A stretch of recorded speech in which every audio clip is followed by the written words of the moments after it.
la mise en place de ce gouvernement parce qu'à la suite de la Covid et de ces chocs importants sur le quotidien des Sénégalais, particulièrement sur le plan social, sur le plan de la jeunesse, mais aussi sur le plan budgétaire et des grands équilibres macroéconomiques de notre pays, de ses impacts sur la pauvreté, nous avons vu que ces impacts ont été très importants. À cela s'ajoute un environnement sous-régional, voire régional, extrêmement agité, caractérisé par des crises politico-électorales dans presque l'essentiel des pays qui nous entourent, plus le phénomène du djihadisme qui est en train de se développer un peu partout. Et au regard de tout cela, je crois que le gouvernement, à travers le plan de résilience économique et sociale, mais aujourd'hui avec le programme, le plan de relance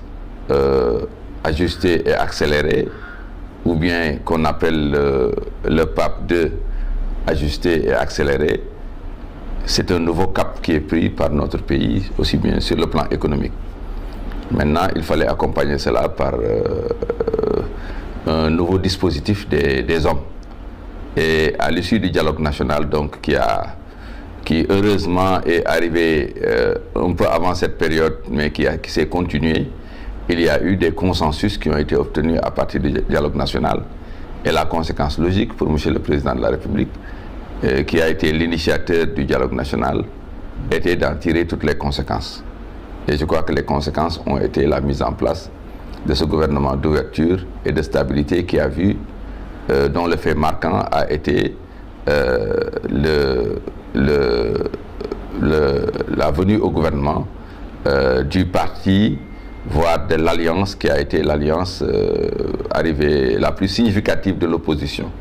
qui a engrangé plus de 20% de l'électorat au cours de l'élection présidentielle et qui était arrivé deuxième. Donc, ajouté aux 58% du président Macky Sall à la présidence, vous voyez aujourd'hui qu'il y a vraiment un gouvernement qui a une base politique extrêmement large, qui fait plus de 80% de l'électorat. Donc, je crois que de ce point de vue-là, c'est un acquis important et je crois que ça peut permettre de stabiliser la situation du pays, aussi bien sur le plan politique, sur le plan civil, sur le plan institutionnel, mais aussi au regard de nos relations avec le reste du monde. Parce que nous allons vers des lendemains assez difficiles sur le plan économique, sur le plan social. Et je crois que les premières prémices sont indiquées par le regain du phénomène comme l'immigration clandestine, mais aussi la relative poussée du chômage et aussi de la pauvreté. Donc je crois que le président Macky Sall a pris les décisions opportunes, il a fait preuve d'esprit d'ouverture, il a fait preuve de sens et de génie politique, mais aussi saluer la maturité du corps politique sénégalais et particulièrement des partis de l'opposition qui ont rejoint la majorité présidentielle, notamment le parti Rewmi, le parti Sokali Sopi, avec Omar Sarr, mais aussi Aïssata Tall Sall, avec Oser l'Avenir, mais aussi bientôt, je crois qu'il a eu les autorisations ou les habilitations de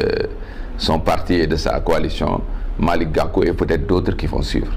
Je crois que c'est une bonne voie. Ça ne veut pas dire que la démocratie a cessé, qu'il n'y a plus d'opposition, mais il faut savoir, en des moments déterminés, critiques